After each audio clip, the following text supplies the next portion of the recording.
How's it going, everyone, and welcome back to Rangers Rundown. It is time for another 10-game recap. So let's talk about the last 10 games, games 51 through 60 of this season. Let's go over what transpired over these last 10 games. We start off way back against Washington when they came to New York. That was a win, 4-1. And then they went to Pittsburgh and they lost in that very stressful 1-0 loss in Pittsburgh. A very hard-fought game, but the power play, Malkin scoring on the power play, put the Pens up 1-0 for them to win that. Then they came home for 3 games, Vancouver, in that really just disappointing loss, 2-5. And then St. Louis came to town, and the Rangers played really well, won 5-3 after St. Louis had scored 3 really quick goals at the end of, I forget if it was the first or the second period. It was one of those 2 periods. Blues score 3 quick goals to go up 3-2, but the Rangers come back and win it. And they keep Buchnevich off the board, which was an added bonus. Then New Jersey came to town. Rangers win 3-1. Then they go on that 4-game road trip. So they start in Winnipeg, where they win 4-1 pretty handedly. Then they go to Minnesota, and they get stomped 2-5. And then they go to St. Louis for a rematch, and they get stomped 2-6.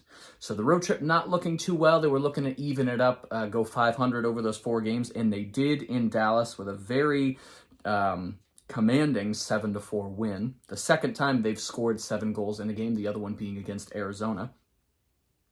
And then they came back home the other night against Anaheim, winning 4-3 in overtime. That very thrilling overtime goal for Adam Fox, the first of his career, I'm pretty sure. So over the last 10 games, Rangers go 6-4, which, you know, not ideal. You would have liked to see them go 7-3 or even 6-3-1.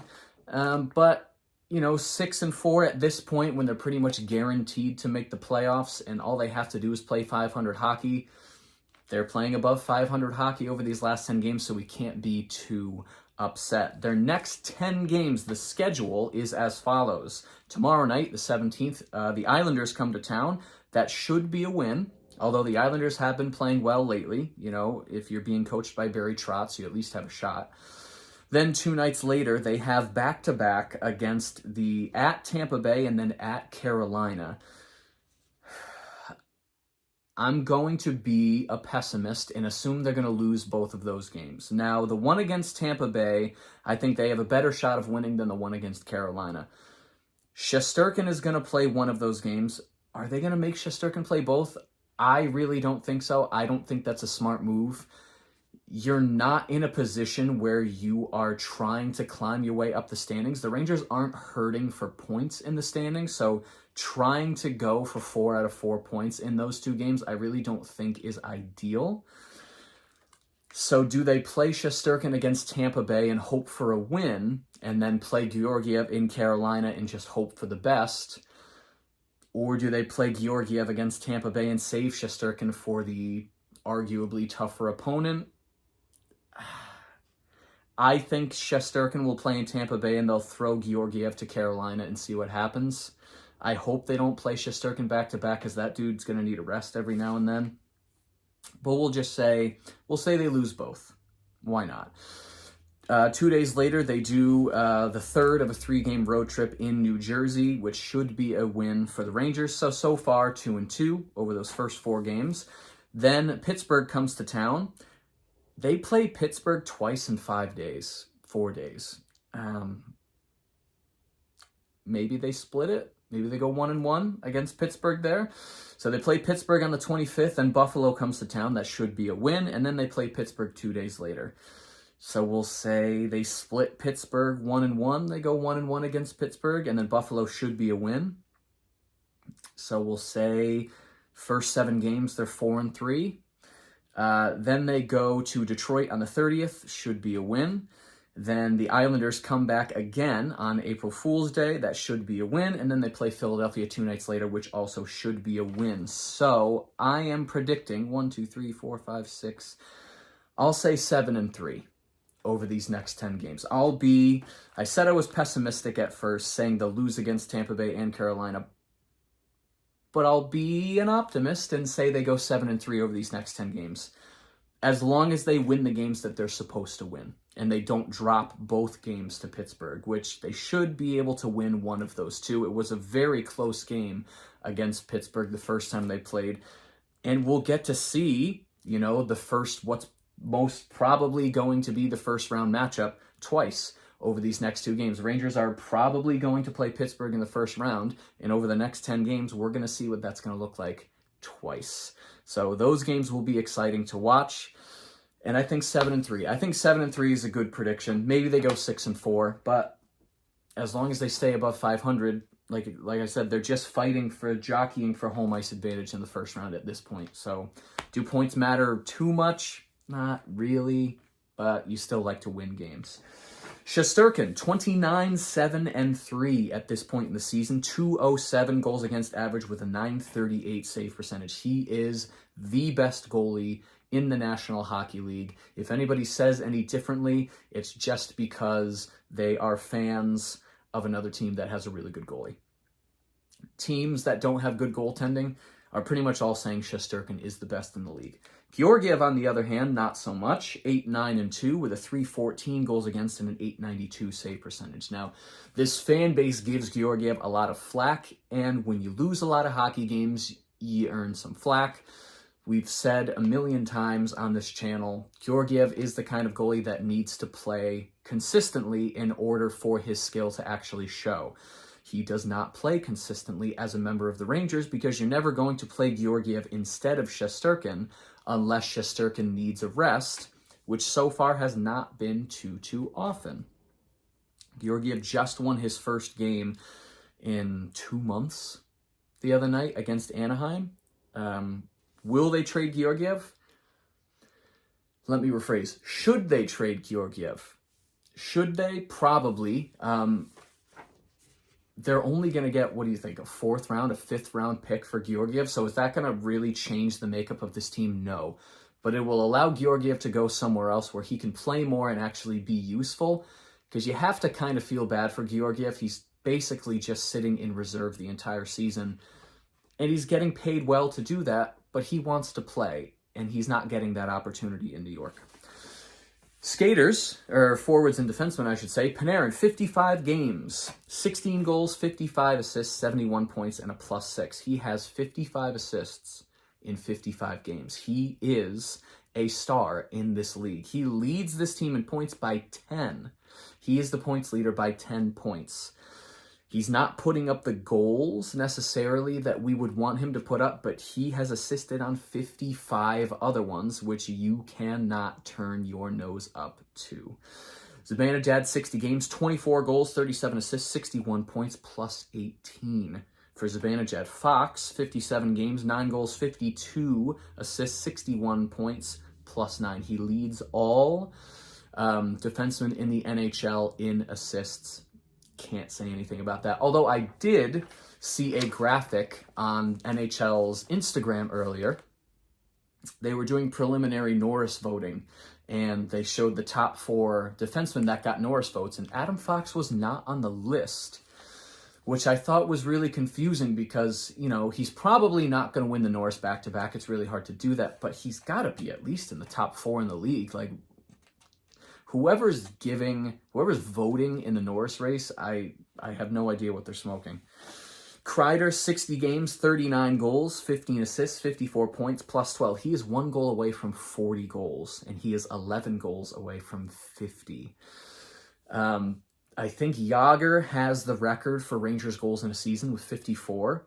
If Kreider goes on a tear, he's got 22 games left. And he is 15 goals shy of tying Jágr. 15 goals in 22 games. At the way he's been playing, that seems possible. If he has a couple 2-goal games in there, throwing a hat trick, he could do it. He really could. Strome, 56 games, 14 goals, 29 assists, 43 points, and he's a +5. Not so quietly anymore, becoming a staple of this team. And the Rangers are going to have to make a decision this offseason whether or not they want to keep Strome for the long haul because he's due for a contract. He's going to want money, and the Rangers are going to offer him term for less money. and we'll see if he takes it, and we'll see if Strome jumps ship and leaves. It seems like he really likes it in New York. Maybe he takes a discount for a longer term. Are the fans going to like that? Depends on who you ask, as always. Trouba, 60 games, 9 goals, 20 assists, 29 points, plus 14. Very strong defenseman for the Rangers. Gaudreau, 57 games, 13 goals, 11 assists, 24 points, and he's a plus 10. I believe he's already eclipsed his personal season high in goals, something we didn't think he was going to do. He wasn't brought here for his offense, but he's been quietly putting up decent points. Almost half a point a game player. Not really, less than that, but still playing well offensively. Lafreniere, 58 games, 13 goals, 5 assists, 18 points, and he's a -2. Now, he has been playing better since he's been on the first line, and you could make the argument, how many assists would Lafreniere have if the people he was passing to were to finish off of his really good passes? So you can't just go by points, you have to go with offense generated, and he has generated his fair share of offense, especially lately. Chytil, 48 games, 6 goals, 10 assists, 16 points, and he's a -4. Has he been playing better lately? Yes. Has he been playing well enough to stay on this team? I think if the right trade came along, I really think the Rangers would trade Chytil. And I think for the right return, I wouldn't be too upset. Miller, 60 games, 5 goals, 9 assists, 14 points, plus 7. He's, 22, 23 years old? He's great. I have no complaints about Miller. He's going to make his rookie mistakes because he's not technically a rookie anymore, I guess, but he's still young, and defensemen take longer to mature than forwards. Kakko has been out, so he's only played 37 games this season. He has the exact same stats as Miller. 5 goals, 9 assists, 14 points, also a +7. So Kakko should come back hopefully 2 weeks. Hopefully 2 weeks more. Kakko is back, and he can get some games in before this playoff push that they're going to go for. Hunt, 55 games, 4 goals, 10 assists, 14 points. He's a -4. He shouldn't be on the second line, and the only reason he is because Kakko's out of the lineup. Trade deadline is Monday. Rangers have 5 days to figure out whether or not they want to go for Phil Kessel and plop him on that second line. I would love to see Panarin, Strome, Kessel as a second line on this team. I think Kessel can help generate the offense, the kickstart that they need 5-on-5, win a couple more games down the stretch, get that home ice in the first round, and then Kessel can play against his former team, the Pittsburgh Penguins. Rooney, 51 games, 6 goals, 5 assists, 11 points, and he is a 0. No plus, no minus. He has also been injured for the past 9 games. Hopefully he's back soon as well. I love Rooney on the fourth line. Lindgren, 57 games, 4 goals, 7 assists, 11 points, plus 14. He is tied for the second highest plus-minus on the team. Now, he did have the highest plus-minus on the team a couple of 15, 20 games ago. He was in the plus 20s. Has fallen off as of lately, taking bad penalties, but I still like Ryan Lindgren.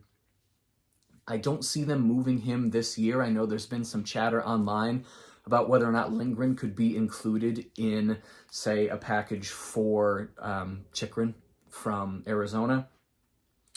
Is Lindgren the kind of generational talent that you want to keep around forever?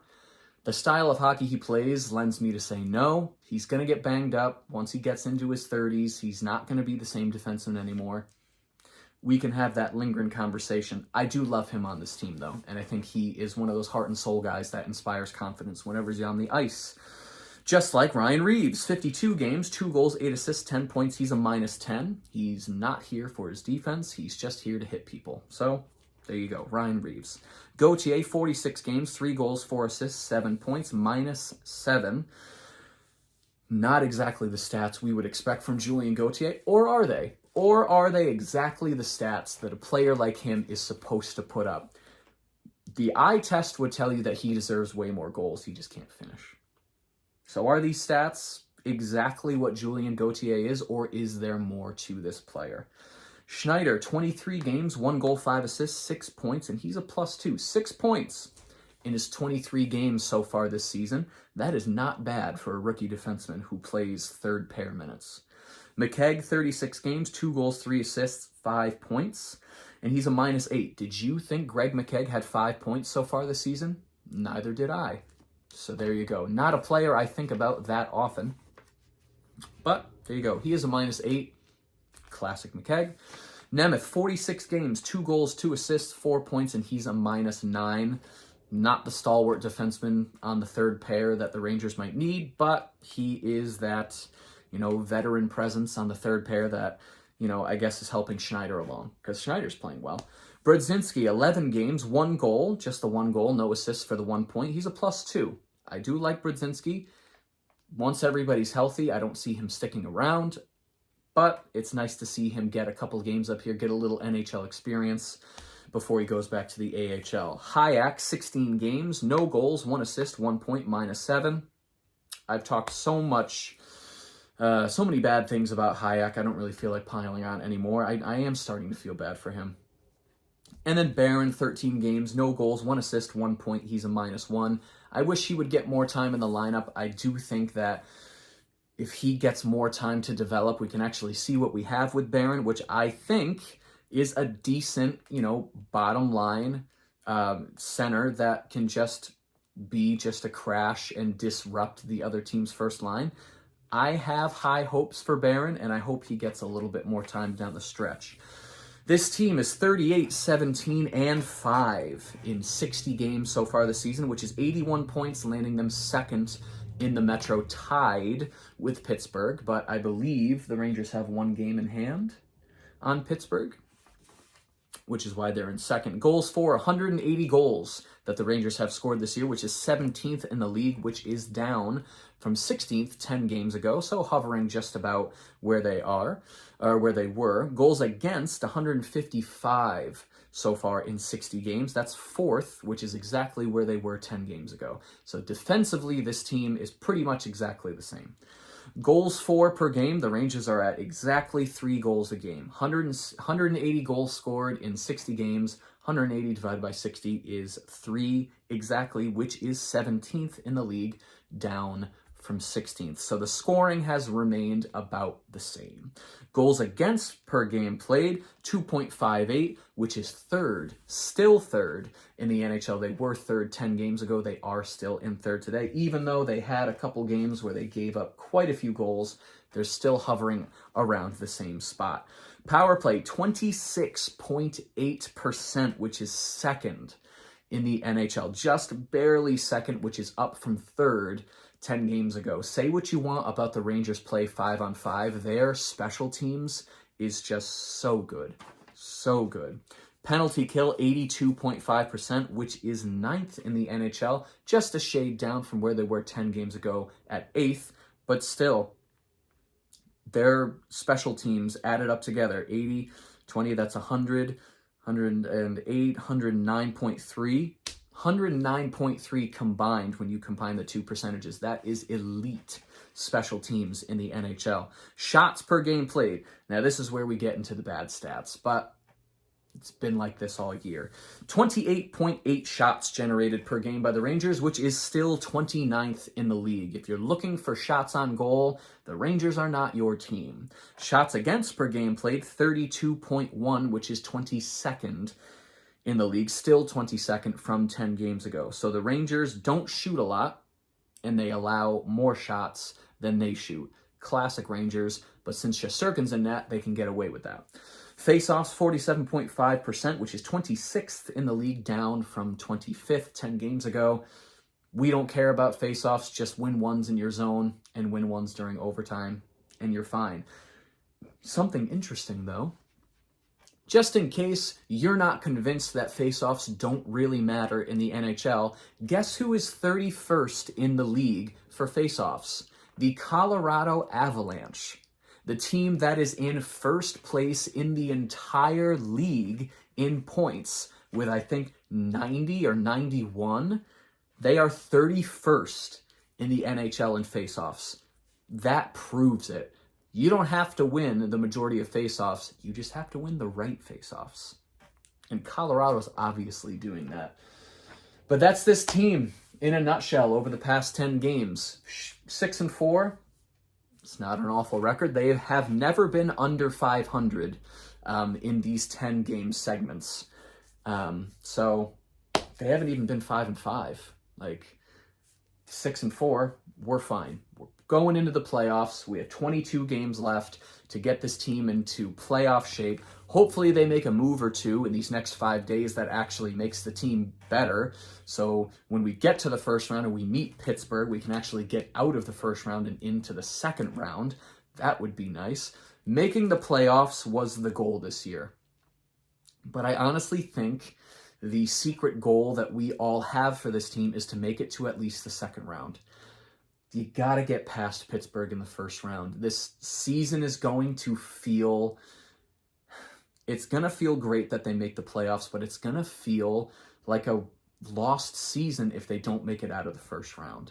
Is that a fair assessment of this team? I really think so. Nobody thought this team was going to do this well this season, which I think is all the more reason to push into this playoffs and see how much damage you can actually do and build up a lot of confidence, a lot of momentum going into next season, which is where the majority of people thought the Rangers Cup window was actually going to open. See if you can make it to a conference final this year. It could happen if Shesterkin stands in his freaking head and the 5 best scorers on this team do their job. They could make it to the conference final. They won't win the Cup this year, so let's not get that crazy. But if all of the right things happen, I think they can make the conference final this year. Will they? The odds are not in their favor, but with just a little bit of luck, I think they could. But they got to get out of the first round. That being said, the Rangers are back in action tomorrow night when the Islanders come to town, and that should be a win to kick off these next 10 games. If you enjoyed this video and you'd like to see more videos like it, be sure to hit the subscribe button. Thank you so much for watching, and I will see you in the next rundown.